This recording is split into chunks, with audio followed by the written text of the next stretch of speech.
Akan mulai.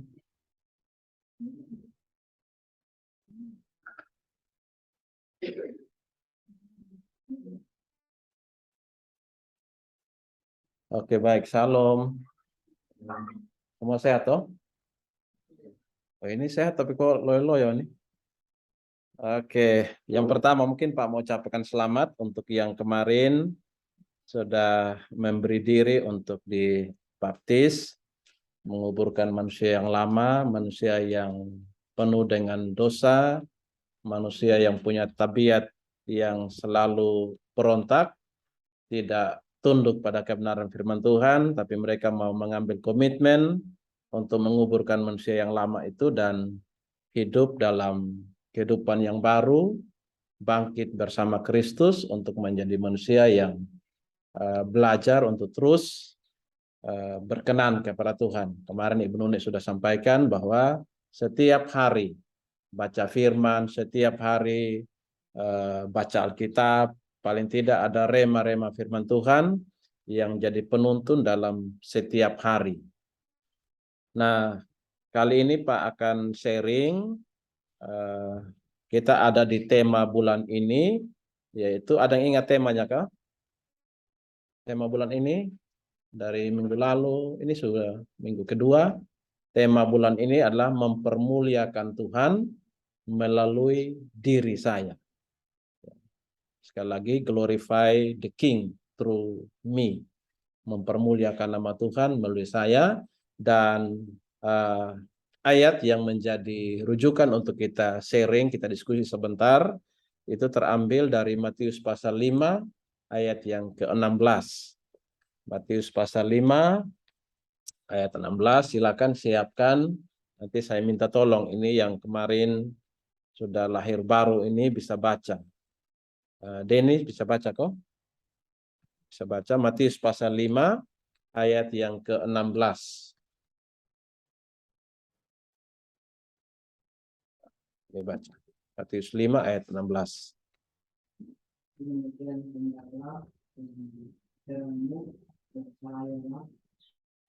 Di depan orang supaya mereka melihat perbuatanmu surga. Oke, jadi firman Tuhan bilang, demikianlah hendaknya terangmu bercahaya di depan orang, supaya mereka melihat perbuatanmu yang baik dan memuliakan Bapamu yang di sorga. Ayat ini mau memberikan gambaran kepada kita, firman Tuhan bilang begini, biarlah atau demikianlah terangmu itu bercahaya. Artinya dari kehidupan kita ada sesuatu yang dilihat orang, ada sesuatu yang dapat dipelajari orang, ada sesuatu yang dapat diteladani oleh orang lain, siapapun itu yang ada di sekitar kita. Mungkin itu mulai dari komunitas yang paling kecil, mungkin di rumah, mungkin ada saudara, ada adik kakak, ada orang tua yang setiap hari memperhatikan hidup kita. Nah, firman Tuhan pengen dari ayat ini, dari kehidupan kita terpancar sesuatu yang bisa dilihat orang, yang bisa dipelajari orang, dan sesuatu itu firman Tuhan bilang memuliakan Bapa yang di surga. Itu permintaan firman Tuhan, dan selama 1 bulan ini kita akan belajar tentang itu. Tuhan dipermuliakan dari kehidupan kita. Artinya begini, kita masing-masing fokus, kita masing-masing coba mengintrospeksi, coba melihat hidup kita sebagai anak-anak Tuhan. Adakah sesuatu dalam diri kita yang dapat mempermuliakan nama Tuhan? Ketika orang melihat itu dalam diri kita, maka orang, wah luar biasa ya, kita lihat Tuhan dalam hidupmu. Ya, saya menyaksikan karya Tuhan dalam hidupmu. Paling tidak ada ungkapan-ungkapan seperti itu.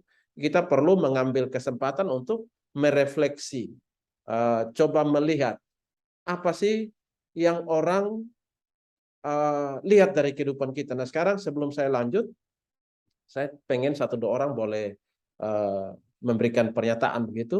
Saya ingin tanya, kira-kira dari sekian kita yang hadir saat ini secara onsite ini, apa yang kalian mau orang lain ingat tentang kalian? Bisa jelas kok yang saya tanya? Dari kehidupan kita masing-masing, kehidupan kalian masing-masing, apa yang kira-kira yang kalian ingin atau harapkan orang ingat tentang kalian? Ada yang mau jawab? Kira-kira apa sih yang beta pingin orang ingat tentang beta itu apa? Bisa jelas toh yang betanya? Bisa jelas kok? Halo? Soalnya saya jangan terlalu tegang-tegang, santai saya. Bisa jelas toh? Apa sih yang kita ingin, saya secara pribadi pengen orang ingat tentang saya? Bisa jelas toh? Silakan, ada yang mau memulai menyampaikan pendapat. Ini masalah bukan benar atau salah ya, tapi sesuatu yang kita ingin supaya orang lain ingat tentang kita itu apa. Sehingga kalau suatu saat kita tidak ada, kesan itu yang kita pingin orang ingat. Bisa jelas kok? Nathan, kira-kira Nathan apa yang Nathan mau kakak atau bapak mama atau teman-teman ingat tentang Nathan? Kira-kira apa? Hah? Kenapa? Belum tahu? Woi, ini bahaya nih. Ale kira-kira apa? Sesuatu apa yang Ale ingin ketika Ale tidak ada, orang ingat tentang Ale itu apa? Susah kan? Susah untuk menjawab kan? Hah? Siapa lagi? Hah? Melakukan perbuatan yang bagaimana? Iya, sesuatu yang supaya diingat orang itu apa? Sesuatu itu apa begitu?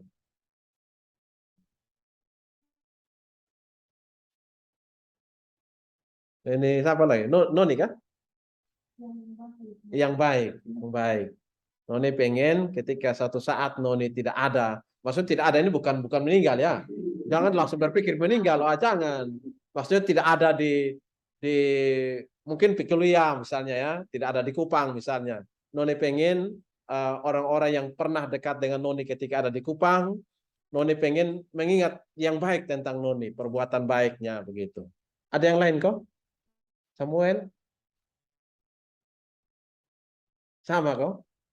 Yang paling gampang sama Pak, gitu ya. Siapa? Dirli pengen orang mengingat Dirli itu tentang apanya? Halo? Ya paling tidak kalau saya apa dari jawaban Noni tadi, saya percaya bahwa kita semua pengen orang mengenang kita, mengingat kita tentang sesuatu yang baik. Kita pasti tidak mau orang ingat kita pun kejahatan, kita pun kenakalan, kurang ajar, tukang bapuku, segala macam kan. Pasti di hati kecil kita tidak mau seperti itu. Siapapun kita, bahkan orang jahat sekalipun, dia pengen orang mengenang dia tentang kebaikan yang dia lakukan. Siapapun itu. Hanya orang yang mungkin ya dalam tanda kutip kurang normal saja yang pengen orang mengenang yang buruk tentang dia. Siapapun itu. Walaupun dalam keseharian mungkin dia melakukan hal-hal yang kurang baik, ya, hal-hal yang buruk. Tetapi sebagai manusia yang normal siapapun dia pengen orang mengenang dia tentang sesuatu yang baik. Mungkin suka membantu orang, suka rajin belajar misalnya, rajin menjaga kebersihan, disiplin dan lain sebagainya. Itu hal-hal yang baik, hal-hal yang positif. Nah, dari ayat firman Tuhan ini pun Tuhan ingin dari hidup kita orang melihat sesuatu yang pada akhirnya mempermuliakan nama Tuhan, bukan malah mempermalukan nama Tuhan. Jadi selama 1 bulan ini kita akan belajar bagaimana dari hidup kita sebagai anak-anak Tuhan, dari aktivitas kita, dari seluruh keberadaan kita, orang melihat perbuatan kita dan pada akhirnya mereka mempermuliakan nama Tuhan. Kita tidak usah berpikir hal-hal yang rumit, hal-hal yang sulit. Tetapi minimal misalnya, saya ingat ada satu sekolah di Kota Kupang ini, satu sekolah swasta, yang saya sangat salut. Mereka memberikan satu apresiasi terhadap semua hal positif yang dilakukan siswa di sekolah. Mungkin sekolah pada umumnya biasa kasih penghargaan karena dia punya nilai tertinggi misalnya. Rata-rata nilai paling tinggi, juara 1, juara 2, juara 3. Tapi ada satu sekolah, salah satu SMP di Kota Kupang, kebetulan saya pergi di sekolah itu, dan suatu saat ketika pengumuman kelulusan, mereka memang juga salah satunya adalah misalnya nilai tertinggi, tapi bukan untuk semua mata pelajaran. Mereka ambil nilai tertinggi untuk penjas misalnya. Si A mereka panggil dan memberikan penghargaan. Nilai matematika tertinggi, mereka panggil si B, mereka panggil dan memberikan penghargaan. Tetapi bukan sekedar nilai. Ada lagi penghargaan terhadap siswa yang paling suka menolong temannya. Mereka panggil, kasih piagam, kasih penghargaan. Terus ada lagi, siswa yang paling rajin di kelas. Mereka juga panggil, kasih penghargaan. Ada beberapa kategori yang mereka berikan, itu pokoknya hampir, karena itu siswa sekolah swasta, siswanya cuma sedikit, sekitar 20-an siswa, ternyata hampir seluruh siswa itu mendapatkan penghargaan. Karena masing-masing punya keunikan. Bukan saja nilai matematika tertinggi, tapi ada yang ada satu yang saya menarik itu, ada siswa yang dapat penghargaan yang paling suka memperhatikan teman-teman yang lain. Ada satu siswa dikasih penghargaan seperti itu. Artinya begini, setiap kita pasti punya sesuatu yang baik. Setiap kita pasti punya sesuatu yang positif. Dan kita ingin itu dihargai. Nah, firman Tuhan katakan, dari kehidupan kita, orang melihat sesuatu itu bukan hanya harus pintar, harus tapi bisa juga mungkin dia paling rajin, paling tidak terlambat misalnya, paling bersih, paling rapi, dan lain sebagainya. Dan saya percaya bahwa kalau itu kita lakukan dengan baik, maka dari hidup kita, nama Tuhan dipermuliakan. Jangan berpikir bahwa nama Tuhan dipermuliakan dari kita kalau ketong harus rajin berdoa, rajin baca Alkitab, bersaksi orang lain tentang ayat firman Tuhan. Itu juga perlu, itu juga harus. Tetapi tidak selamanya harus itu saja. Bahkan dalam seluruh keberadaan kita, dalam seluruh aktivitas kita, dimanapun kita berada, baik di rumah, di sekolah, di tempat kita bermain, dimanapun, hidup kita itu menjadi kesaksian. Ya, seperti itu.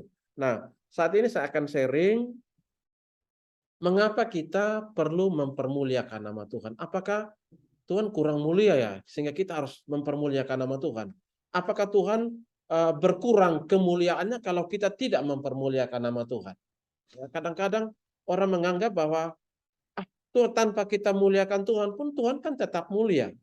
Seperti itu. Nah, saat ini saya akan kita melihat kebenaran firman Tuhan, apa yang menjadi penyebab utama kita harus mempermuliakan nama Tuhan.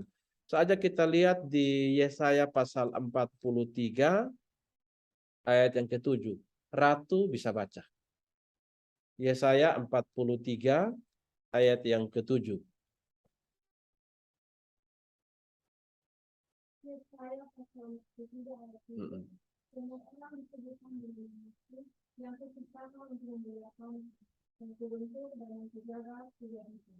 Ya, saya ulang.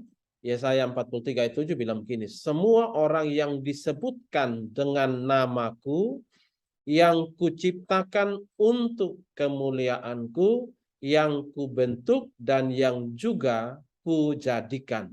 Yang situ saya ada garis bawah, ada satu kalimat dikatakan begini, yang kuciptakan untuk kemuliaanku. Jadi di sini dalam kitab Yesaya pasal 43 ayat 7 dijelaskan situ bahwa kita diciptakan Tuhan untuk kemuliaan Tuhan. Tujuan Tuhan menciptakan kita hadir melalui kedua orang tua kita, tujuan Tuhan adalah untuk kemuliaan Tuhan. Agar hidup kita mempermuliakan nama Tuhan. Bukan berarti bahwa kalau kita tidak mempermuliakan nama Tuhan, terus Tuhan tidak mulia. Dia tetap mulia. Kalau kita tidak mempermuliakan nama Tuhan, terus derajatnya berkurang, tidak. Tetapi tujuan Tuhan untuk menciptakan kita supaya hidup kita mempermuliakan nama Tuhan. Kita sering dengar ada satu pernyataan bahwa Allah adalah kasih. Allah itu kasih. Allah adalah kasih. Nah, supaya ada bukti bahwa Allah itu kasih, dari mana kita tahu bahwa Allah itu kasih? Sama seperti begini. Ketika saya katakan misalnya, Elia ini anaknya baik sekali misalnya. Dari mana kita tahu Elia baik? Kira-kira bagaimana cara kita tahu Elia baik? Coba. Ada yang bisa jawab? Karena perilaku. Perilaku, apa lagi?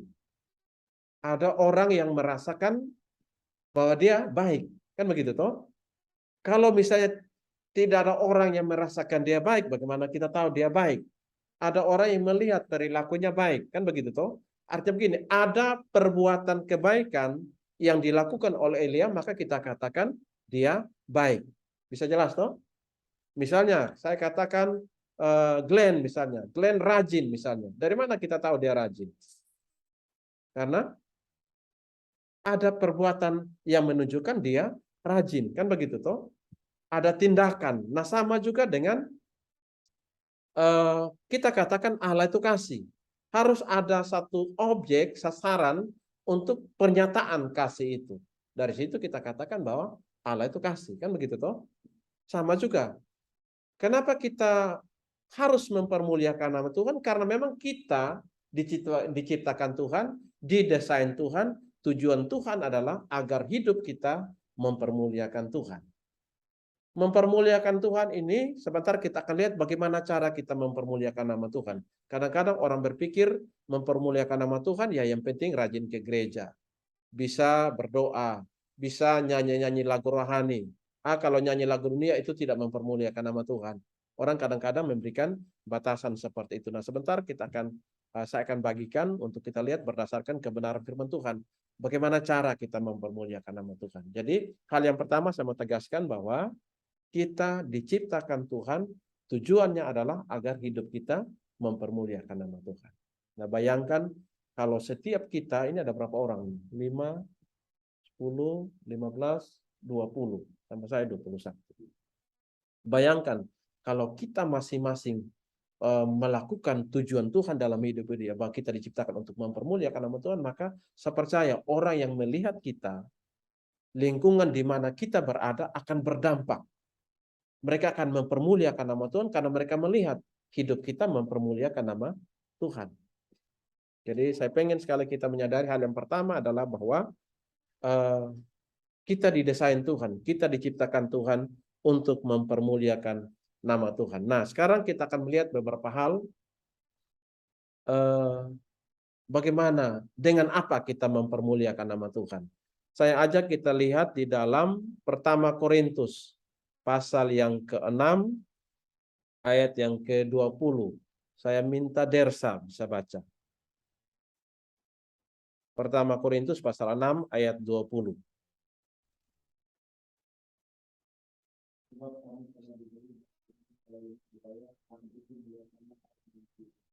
Sebab kamu telah dibeli dan harganya telah lunas dibayar, karena itu muliakanlah Allah dengan tubuhmu. Terima kasih Dersa. Ada kalimat situ adalah muliakanlah Allah dengan tubuhmu. Bagaimana cara kita mempermuliakan nama Allah dengan tubuh? Ya.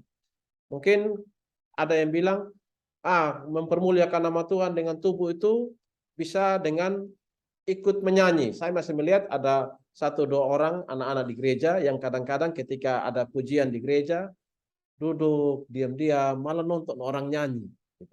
Ini saya tidak menyebut siapa-siapa, tapi masih ada 1-2 anak-anak remaja, anak-anak rokit misalnya, ketika duduk, ya ada juga orang dewasa juga ketika lagi puji-pujian, mereka malah berdiri, taruh tangan di belakang gitu, ada yang lipat tangan, nonton orang menyanyi. Apakah itu mempermuliakan nama Tuhan dengan tubuh? Tidak kan? Salah satu cara mempermuliakan nama Tuhan tentu dengan menggunakan tubuh ini melakukan aktivitas yang mempermuliakan nama Tuhan. Salah satu adalah dengan menyanyi, misalnya tepuk tangan. kalau bisa menari, menari, daripada di luar sana kita melihat banyak orang, ya, yang kalau dilihat ya Kristen, bahkan namanya adalah Matius, Markus, Lukas, nama-nama yang ada di Alkitab. Saya pakai Kejadian, Keluaran, kan begitu ya. Hampir-hampir nama Alkitab semua orang pakai. Ada satu orang bisa pakai 2-3 nama. Matius, Markus misalnya, gitu ya. Tapi kalau untuk memuji Tuhan menggunakan tubuh mereka malu. Tapi kalau bilang goyang di tempat pesta, oi ancor mati punya. Apakah itu mempermuliakan nama Tuhan? Halo. Bahkan ada satu rekan saya dulu di Orang Mati, menyanyi luar biasa, menyanyi memuji Tuhan loh. Ada yang main gitar, tapi sambil minum. Minum bukan minum kopi, tapi minuman beralkohol. Apakah itu mempermuliakan nama Tuhan? Nyanyi lagu rohani loh, mempermuliakan nama Tuhan kosong. Halo? Tidak ya. Kelihatan mempermuliakan nama Tuhan karena nyanyi lagu rohani, tapi sambil minum minuman beralkohol. Apakah itu mempermuliakan nama Tuhan? Saya bilang ke teman saya itu, lu menghina Tuhan. Kenapa menghina Tuhan? Nyanyi lagu rohani, nyanyikan bahwa Tuhan itu baik, Tuhan itu luar biasa, sambil minum minuman mengandung alkohol, mabok. Saya bilang kepada dia, lu mempermalukan nama Tuhan, lu menghina Tuhan. Nah, saya tidak yakin bahwa orang menyanyikan lagu rohani bisa dikategorikan adalah mempermuliakan nama Tuhan. Tidak selamanya, karena ada kasus seperti saya bilang tadi. Orang nyanyi lagu rohani tapi sambil minum sopi. Bagi saya itu bukan mempermuliakan nama Tuhan. Nah, memang menyanyikan lagu rohani bisa dikatakan mempermuliakan nama Tuhan. Tapi lihat dulu momennya seperti apa. Kondisinya seperti apa. Tapi ada orang di tengah-tengah orang nyanyi lagu rohani pun malah diam-diam kayak patung, lipat tangan, nonton orang menyanyi. Itu juga bagi saya lebih tidak mempermuliakan nama Tuhan. Jadi sebetulnya Tuhan desain kita menggunakan tubuh ini, firman Tuhan tadi dalam pertama Korintus 6 ayat 20, kamu telah dibeli dan harganya telah lunas dibayar. Nah, kalau saya ilustrasi ini, misalnya siapa ya? Ini saya agak lupa. Nona yang paling ini nama siapa ya? Apa? Aura. Aura. Aura. Misalnya, ini Aura kalau beli HP. Beli HP. HP itu miliknya siapa? Miliknya Aura toh? Bukan milik siapa-siapa toh? Kenapa? Karena Aura yang membeli menggunakan uang dan lunas dibayar. Kan begitu toh? Itu pasti milik Aura. Kalau kira-kira Nathan ambil HP, mau ke Sonde? Mau ke Sonde? Sonde kan langsung ambil saja begitu. Kecuali minta bapak mungkin Aura baik hati ya kasih, kan bisa. Tapi kalau langsung ambil saja, pasti Aura Sonde mau. Betul ya? Karena itu miliknya Aura. Nah sekarang firman Tuhan katakan, kamu telah dibeli dan harganya telah lunas dibayar. Berarti hidup kita ini milik siapa coba? Milik Tuhan. Kalau kita percaya bahwa hidup ini milik Tuhan, tapi kalau yang bukan pemilik, contoh tadi ya, Nathan tiba-tiba ambil HP, pasti Aura marah, betul ke Sonia? Aura pasti pertahankan, betul tidak? Karena itu miliknya Aura. Nah sekarang sama juga. Kalau kita Alkitab mengatakan bahwa kamu telah dibeli dan harganya telah lunas dibayar. Dan berarti bahwa tubuh ini, hidup ini bukan milik kita lagi. Betul ya? Sepakat toh? Betul ya? Itu di realita kan begitu toh? Nah, kalau ada orang yang bukan pemilik ambil barang itu sopan ke Sonde? Tidak sopan, betul ya? Yang punya pasti akan pertahankan dia punya, betul ya? Nah, sekarang saya tanya, tangan ini milik kita ke Sonde? Halo? Tangan ini milik kita atau tidak? Milik kita atau tidak? Mulut ini milik kita atau tidak? Halo? Nah, saya kembali Alkitab. Sebab kamu telah dibeli dan harganya telah lunas dibayar. Itu dulu ya. Kamu telah dibeli dan harganya telah lunas dibayar. Berarti hidup ini milik siapa? Milik Tuhan ya. Hidup ini milik Tuhan. Hidup ini kan terdiri atas tubuh ya, tubuh, jiwa, dan roh, betul ya? Tubuh ini sendiri terdiri atas kaki, tangan, segala macam ini toh. Nah, saya pertegas sekarang. Tangan ini milik kita atau bukan? Bukan ya? Betul ya, sepakat ya? Mulut ini milik kita atau bukan? Kaki milik kita atau bukan?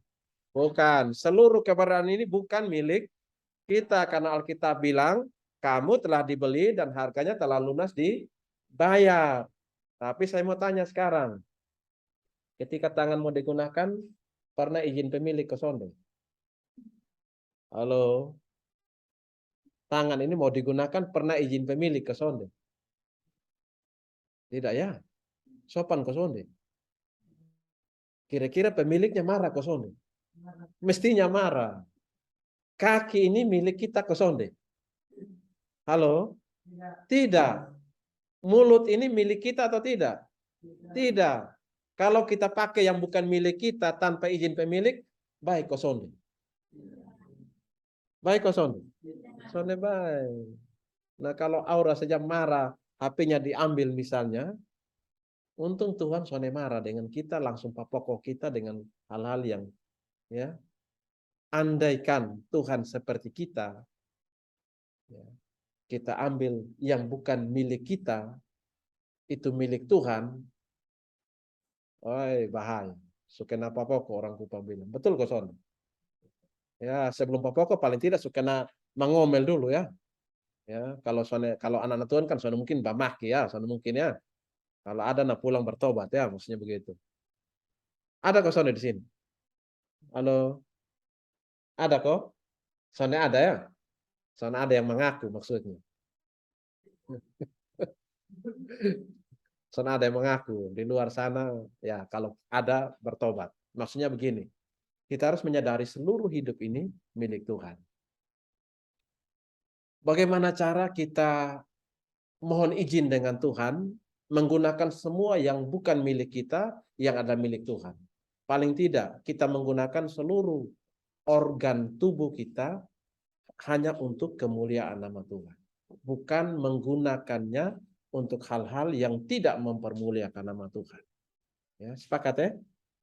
Maksudnya begini, minimal.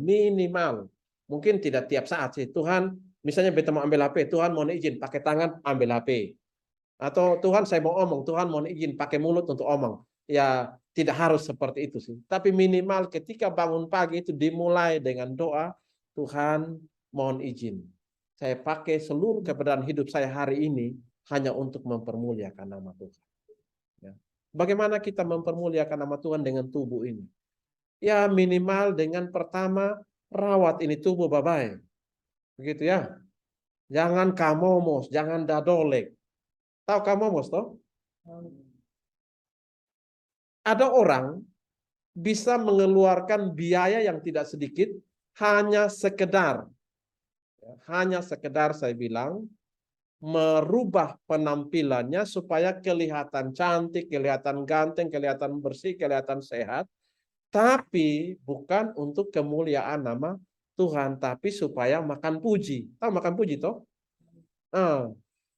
Nah, kalau itu makan puji berarti memuliakan Tuhan kosong. Tidak. Artinya begini, kita merawat tubuh kita, kita menjaga kesehatan, kita mempercantik, memperindah tubuh kita, bukan untuk kepentingan kita, bukan untuk kesombongan, bukan supaya potong makan puji, bukan. Tujuan kita adalah dari tubuh ini Tuhan dipermuliakan. Contoh paling sederhana, ketika potong lihat mungkin ada anak-anak tetangga, atau potong lewat dapat lihat anak yang tidak terurus. Pertanyaan pertama orang akan tanya, wih siapa kok anak ini? Betul kok Son? Jarang orang tanya, lu nama siapa? Jarang. Pada umumnya orang akan berpikir, ini siapa kok anak? Betul ya? Yang diperlukan siapa? Dirinya atau orang tuanya? Orang tuanya, betul tidak? Nah demikian juga dengan kita. Ketika kita tidak menjaga tubuh ini, kita tidak merawat tubuh ini, bukan diri kita yang dipermalukan, tapi sebetulnya adalah Tuhan yang dipermalukan.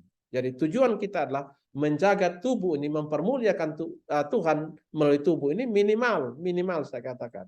Ada banyak hal lain yang kita bisa permuliakan nama Tuhan dari tubuh. Tapi dengan menjaga tubuh kita, jaga kesehatan, tidak makan sembarang, dan lain sebagainya, merawat tubuh ini, membersihkan tubuh ini, itu cara kita mempermuliakan Tuhan dengan tubuh.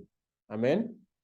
Dan yang kedua adalah menggunakan tubuh ini untuk sesuatu, apapun itu, sekecil apapun itu, hanya untuk mempermuliakan nama Tuhan. Kalau itu yang dilakukan, saya percaya kita tidak gunakan lagi tangan untuk mengambil barang yang bukan milik kita. Betul ya? Kita tidak akan gunakan lagi kaki untuk pergi ke hal-hal yang tidak mempermuliakan nama Tuhan. Kita tidak akan pergunakan mulut ini lagi untuk mengucapkan hal-hal yang tidak mempermuliakan nama Tuhan, karena mulut ini bukan milik kita. Betul ya? Sepakat ya? Bisa paham ini kok?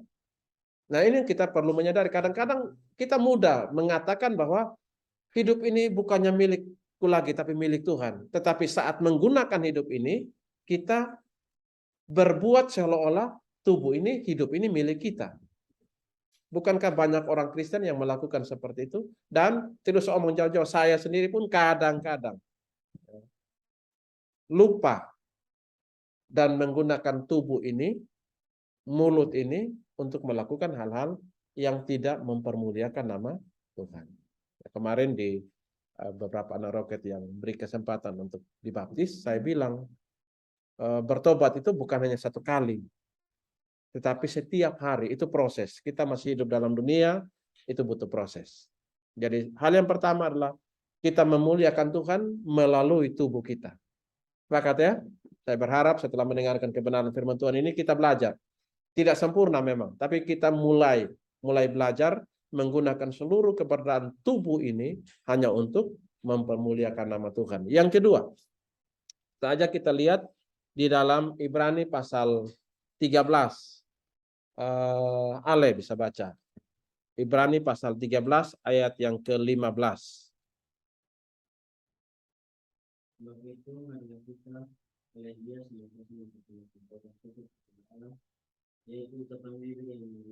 Oke, tadi saya sudah sempat singgung bahwa bibir ini kan salah satu bagian dari organ tubuh kita. Nah, di Ibrani pasal 13 ayat 15 memberikan penegasan lebih tegas di situ bahwa marilah kita senantiasa mempersembahkan korban syukur kepada Allah, yaitu ucapan bibir yang memuliakan namanya. Ucapan bibir yang memuliakan namanya. Ada bagian firman Tuhan yang lain mengatakan bahwa tidak mungkin satu sumber air itu mengeluarkan dua jenis air. Ada yang asin, ada yang tawar. Tidak mungkin. Ya. Nah, kalau kita merupakan anak-anak Tuhan, maka mestinya yang keluar dari kehidupan kita salah satunya ucapan bibir. Ucapan bibir itu biarlah ucapan bibir yang mempermuliakan nama Tuhan. Bukan ucapan bibir yang misalnya ada sebut kebun binatang. Misalnya. Ya. Kadang-kadang dalam keseharian kita kan mengeluarkan kata-kata yang ya mohon maaf bisa kode ini kan begitu. Babi ada diam di kanan tapi keliaran kiri kanan kan begitu. Kelihatan itu seperti bahasa hari-hari dan memang kita NTT kan penuh dengan kata-kata seperti itu menjadi bahasa gaul, kelihatannya bahasa gaul. Tapi kita tidak bisa seperti itu.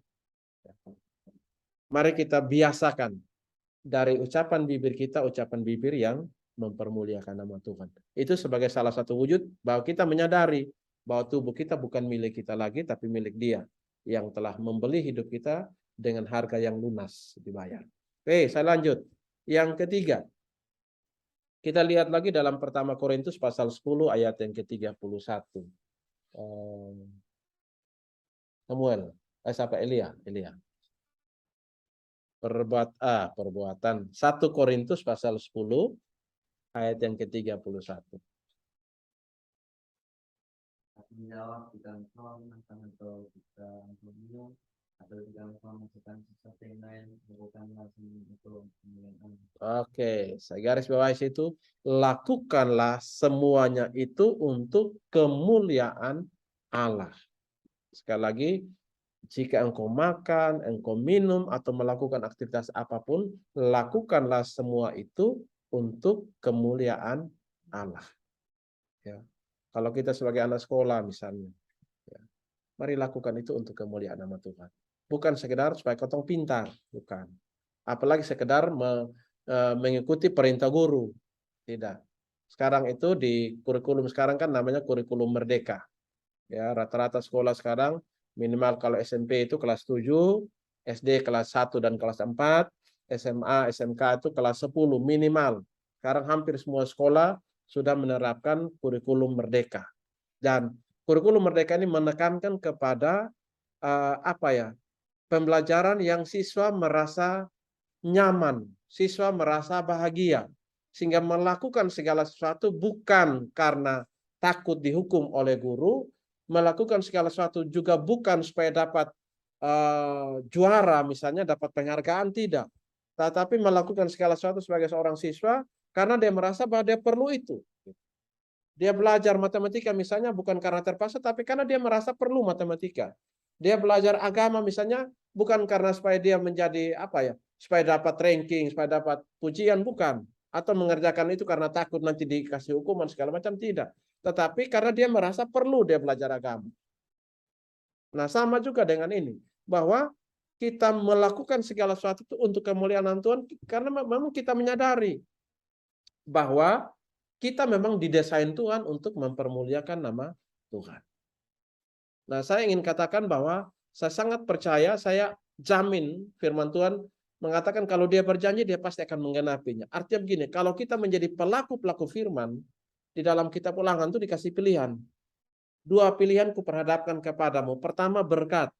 Berkat apabila engkau dengar-dengaran dengan firman Tuhan, melakukan setiap firman yang engkau lakukan. Tetapi yang kedua, kutuk apabila engkau tidak setia, apabila engkau tidak melakukan apa yang dikehendaki oleh Tuhan Allahmu. Jadi Tuhan kasih pilihan, mau berkat atau kutuk. Bukan Tuhan yang salah. Kadang-kadang ketika kita mengalami satu hal yang buruk, kita kesalah Tuhan.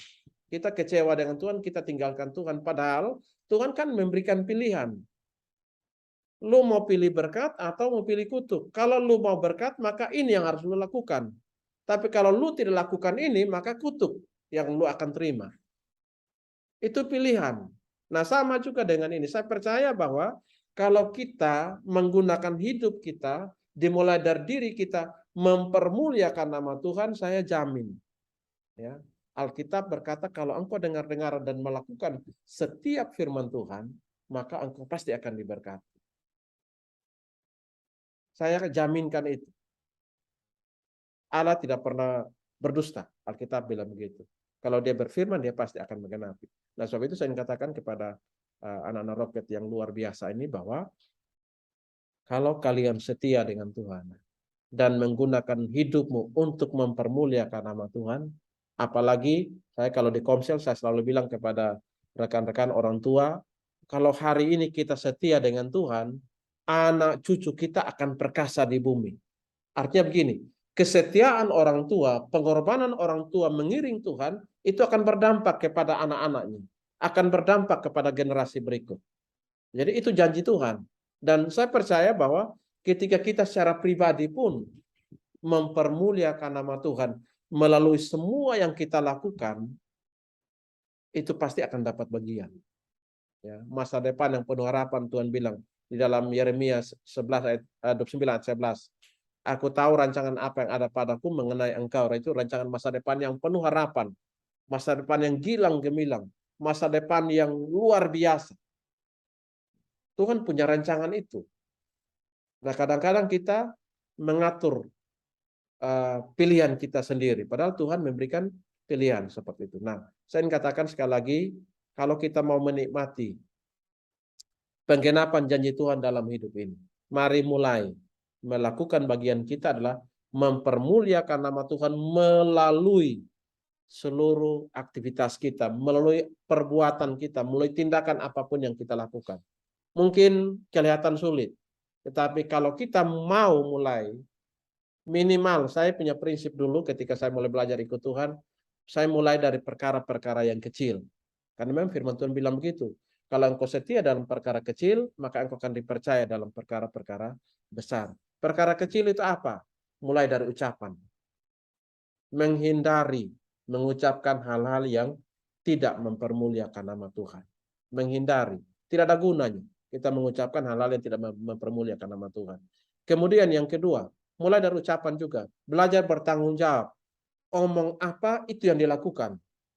Ya. Kita omong sesuatu yang kita lakukan. Ya, seperti itu. Saya, anak-anak di rumah, saya selalu tekankan itu. Integritas. Integritas itu maksudnya lakukan apa yang kita omong, omong apa yang kita lakukan. Bukan hal yang lain. Saya percaya bahwa kalau itu kita belajar lakukan, itu hal-hal yang sepele. Tapi kalau kita belajar setia dalam perkara kecil, maka kita pasti akan diberkati dalam perkara-perkara yang besar. Belajar mempermuliakan nama Tuhan melalui seluruh aktivitas yang ada dalam hidup kita. Yang kita kerjakan. Dan yang terakhir, kita muliakan Tuhan dengan apa? Saja kita lihat lagi di Amsal pasal 3 ayat yang ke-9. Nathan bisa baca. Amsal 3 ayat yang ke-9.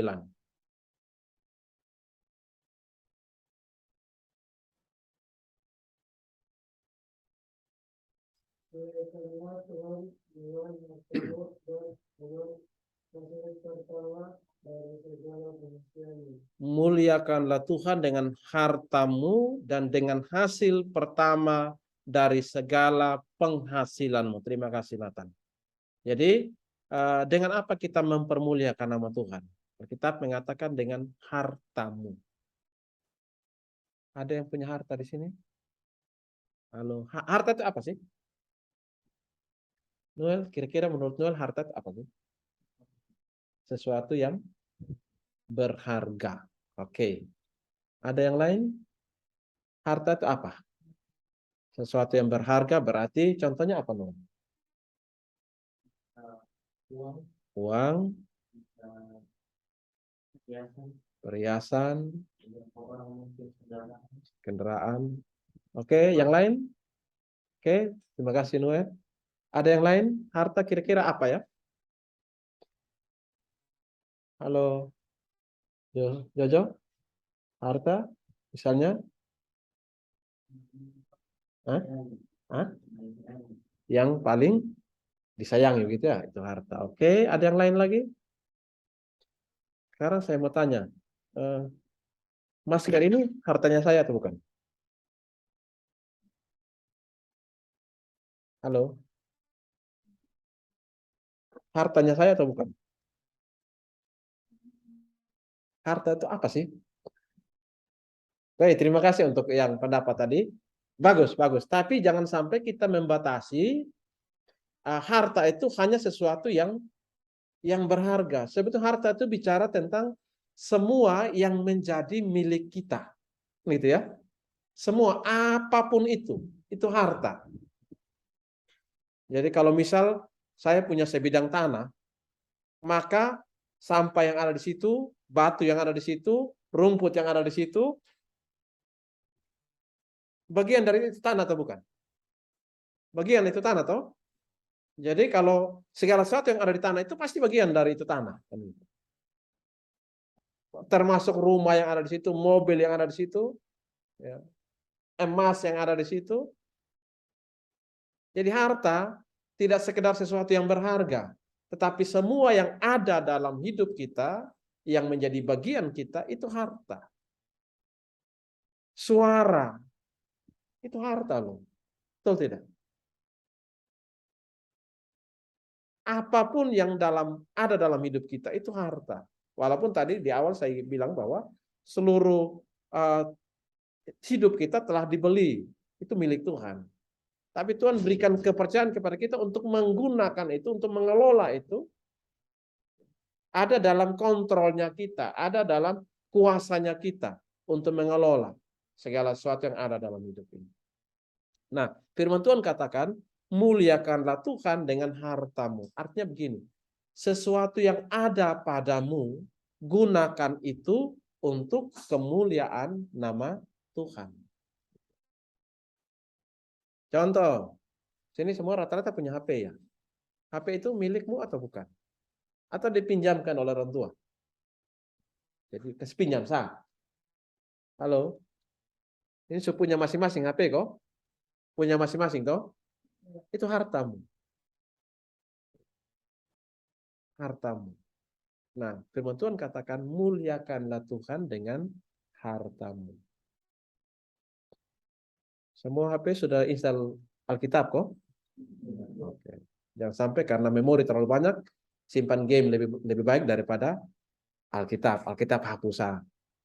Yang penting game, kan gitu ya. Nah, salah satu kita gunakan HP kita mempermuliakan Tuhan, minimal ada HP di sini, ada Alkitab di situ.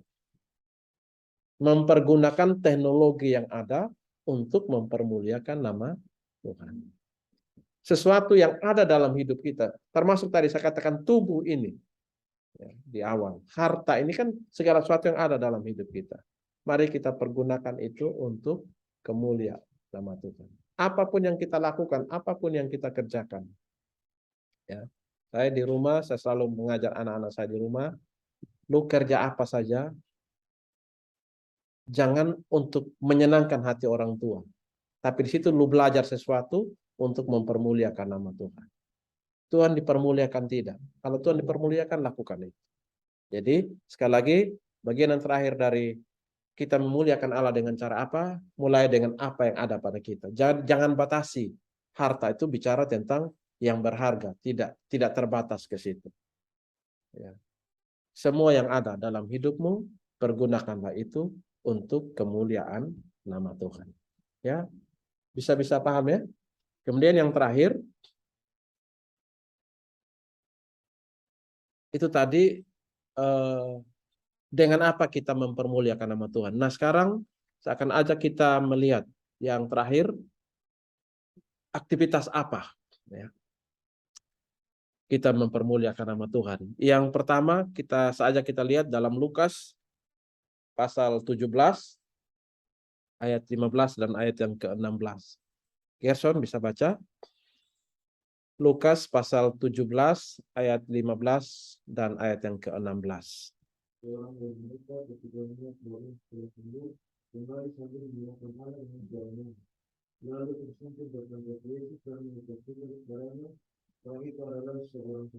Oke, ini ada cerita di Alkitab tentang 10 orang kusta, ya, yang ketika Tuhan ketemu dengan mereka, Tuhan perintahkan kepada mereka, Tuhan tidak langsung sembuhkan mereka, tapi Tuhan minta pergi tunjukkan dirimu kepada imam-imam yang nanti akan menilai mereka betul sakit kusta atau tidak, gitu ya.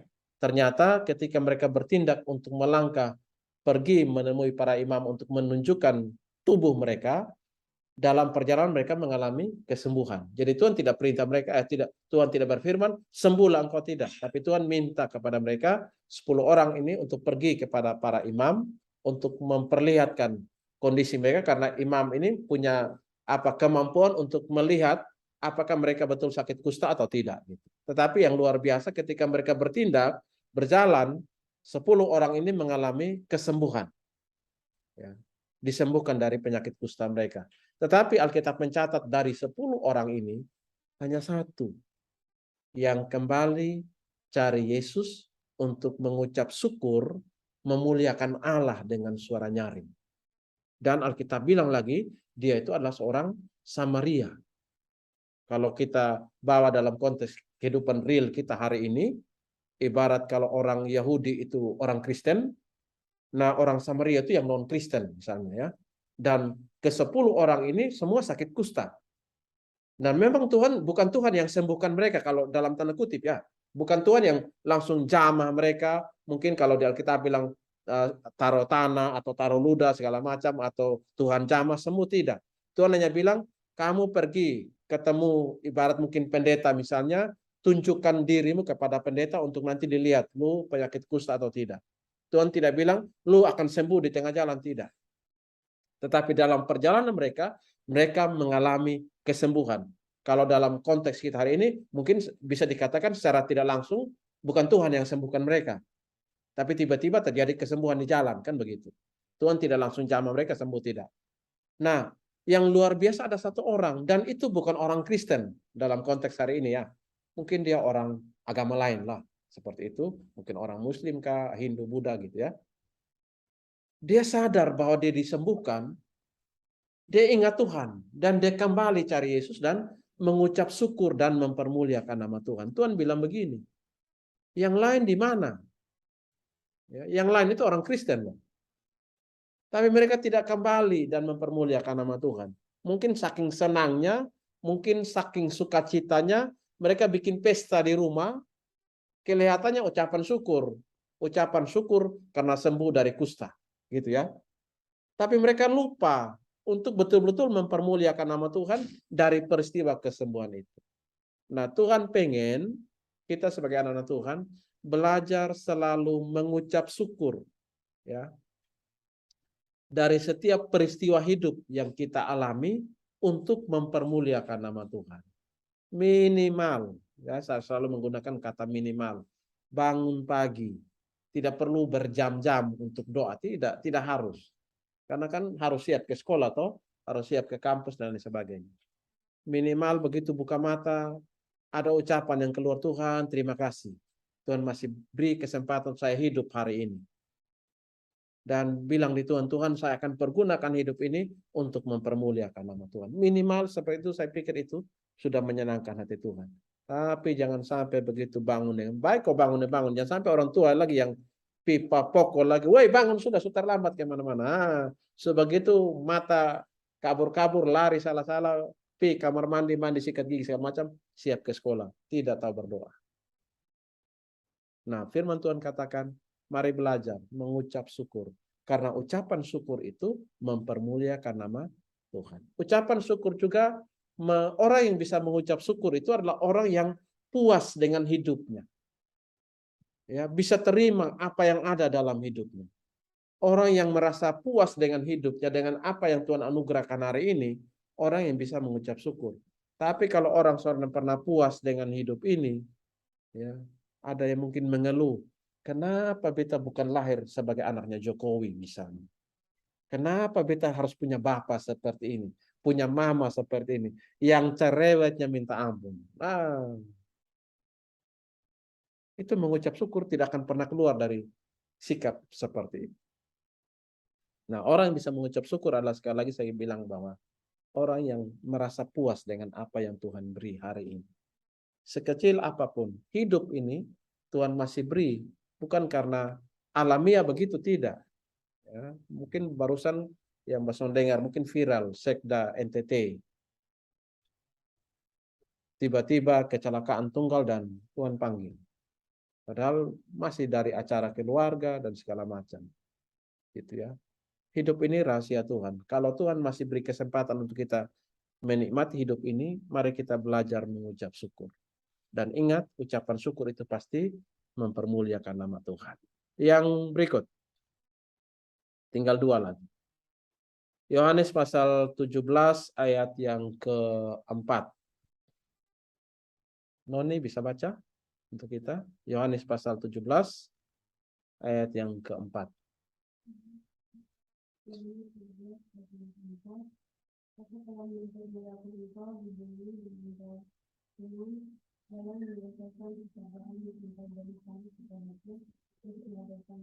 Oke, Alkitab bilang begini. Ini ungkapan Tuhan Yesus lah.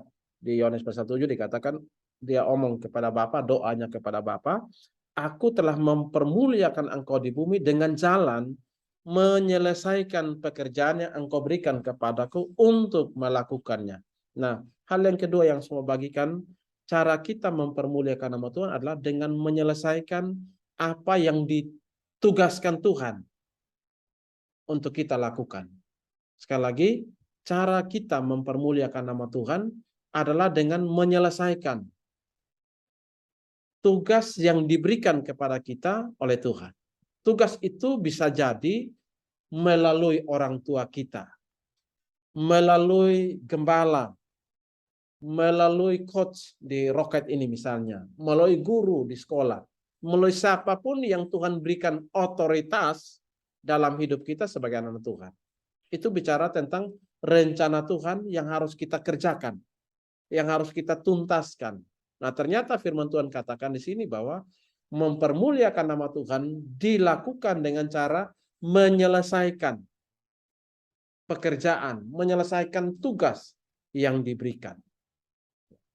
Nah, kalau saya ambil secara konteks dalam kehidupan kita sebagai anak Tuhan hari ini, kalau kita sebagai anak, tuntaskan bagian kita, tugas kita sebagai anak.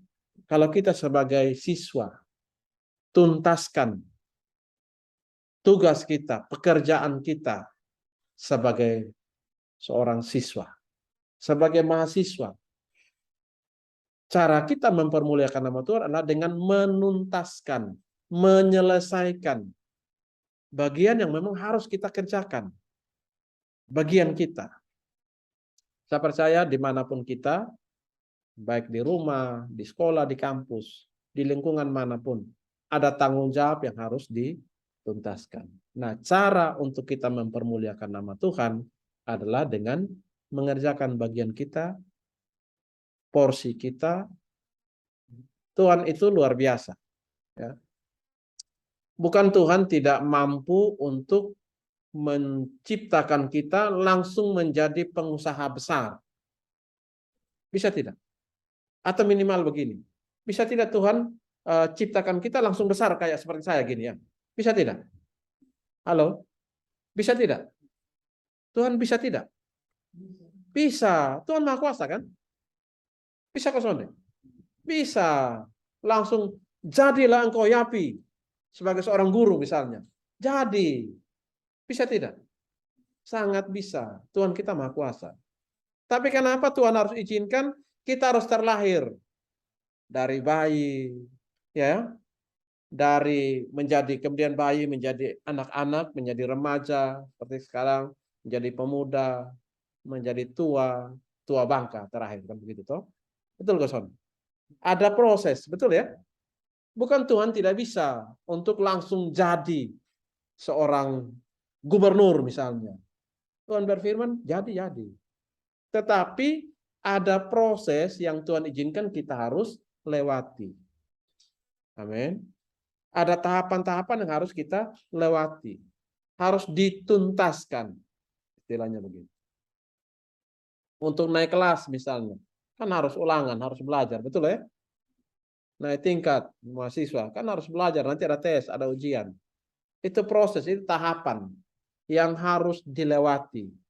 Walaupun saya bilang tadi bukan Tuhan tidak bisa untuk menjadikan kita menjadi langsung besar, berkumis dan segala macam. Bukan Tuhan tidak bisa, sangat bisa. Tetapi ada tahapan dan setiap tahapan itu ada bagian harus dikerjakan, harus dituntaskan. Kalau di sekolah kan ada istilah remedial ya, di kampus itu ada remedial toh? Ada ya? Tahu remedial? Ujian ulang, ulangan ulang. Kenapa? Karena belum tuntas, belum selesai. Nah, tahapan-tahapan itu yang harus kita kerjakan. Makanya firman Tuhan bilang dalam Yohanes tadi, aku telah mempermuliakan engkau di bumi dengan jalan menyelesaikan pekerjaan yang engkau berikan kepadaku untuk melakukan. Dalam setiap tahapan hidup ini, ada bagian yang harus kita tuntaskan. Ya. Kalau sekarang ada yang di SMP, maka tuntaskan bagianmu di situ. Ada yang di SMA, tuntaskan bagianmu di situ. Bukan sekedar untuk mendapat nilai, untuk naik kelas, tidak. Tapi karena engkau merasa itu perlu bagimu. Seperti itu. Karena engkau rasa butuh itu, engkau akan gunakan pengetahuan itu, keterampilan yang engkau pelajari hari ini untuk menjalani kehidupan di masa akan datang. Kan seperti itu. Bukan sekedar dapat selembar ijazah. Kalau dapat selembar ijazah kan orang kan bisa copy paste saja kan bisa. Untuk dapat nilai kan orang bisa copy paste dapat segala macam. Tapi coba bayangkan, ini saya mau tanya kepada kalian. Andaikan kalian naik pesawat, pilotnya yang bawa pesawat pilot ya. Pilotnya dapat ijazah, lisensi untuk jadi penerbang itu hasil sogok. Bosong mau naik pesawat yang hasilnya itu kosong. Tidak ya, betul ya? Karena bahaya. Bisa-bisa pesawat naik terus bisa turun. Betul toh? Bosong mau ke Sonde, kalau kalian sakit, pergi ke dokter yang dapat gelar dokternya hasil sogok. Mau kosong? Tidak mau toh? Bisa-bisa lu sakit kepala dikasih obat sakit perut. Betul ya? Betul kosong? Betul. Karena hasil sogo bukan karena dia belajar. Betul tidak? Nah, bayangkan sudah kalau kalian mendapatkan ijazah tanpa punya keterampilan dan pengetahuan, maka seperti itu sudah tadi. Pilot yang bisa kasih naik pesawat tapi bisa turun. Dokter, orang sakit kepala tapi kasih obat sakit perut. Itu bisa jadi. Karena dapatkan gelar, dapatkan ijazah, bukan karena memang dia belajar karena merasa butuh itu. Tapi sekedar dapat gelar, dapat lisensi. Nah, sebab itu bagian kita adalah menuntaskan tugas yang Tuhan beri dalam hidup kita. Yang terakhir, Yohanes pasal 15 ayat yang ke-8. Apa yang belum dapat giliran? Volunteer, relawan, silakan salah satu baca untuk kita. Yohanes 15 ayat yang ke-8. Wah, puji Tuhan. Ternyata banyak lagi relawan. Oke.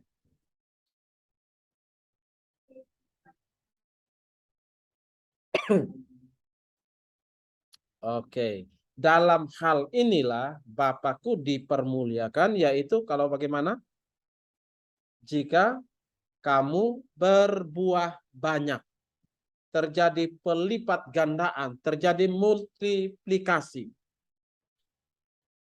Tuhan dipermuliakan ketika kita menghasilkan sesuatu yang berdampak.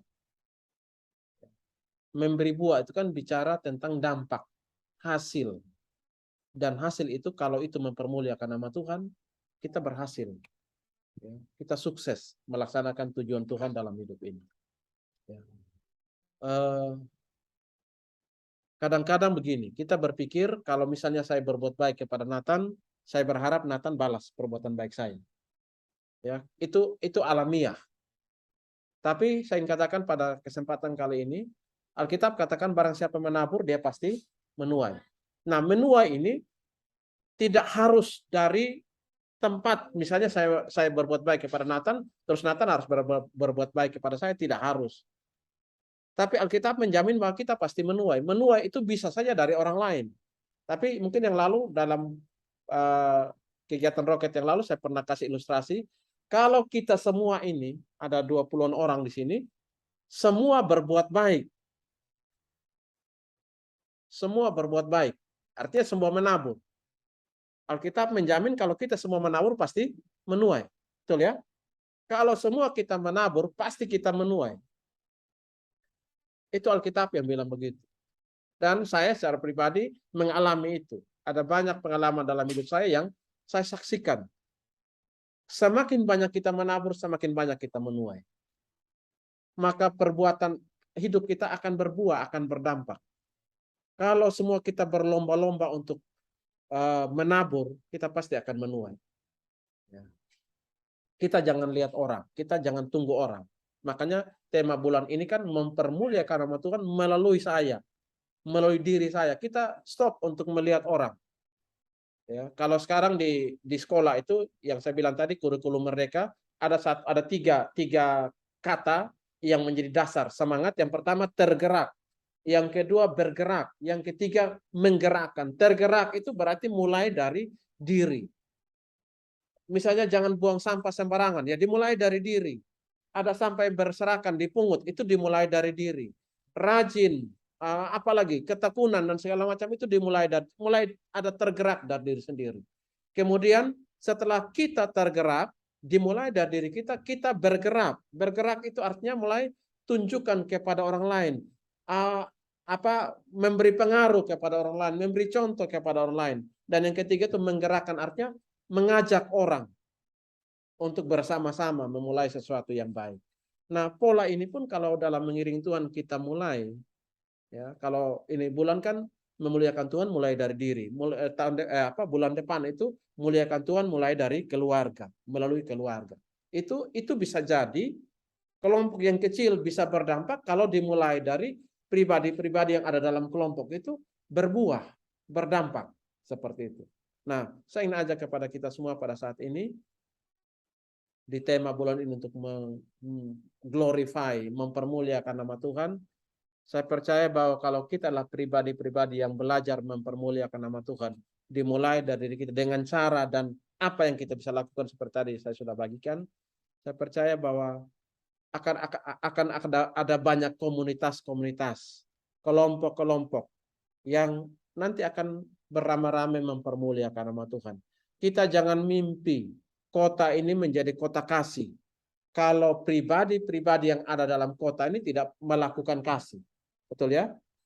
Nah, pribadi-pribadi itu mulai dari kita. Kita masing-masing tergerak untuk mempermuliakan nama Tuhan. Kalau dari diri kita sudah mulai roket ini mempermuliakan nama Tuhan, gereja ini mempermuliakan nama Tuhan, keluarga-keluarga kita mempermuliakan nama Tuhan, maka saya percaya kota ini pun akan mempermuliakan nama Tuhan.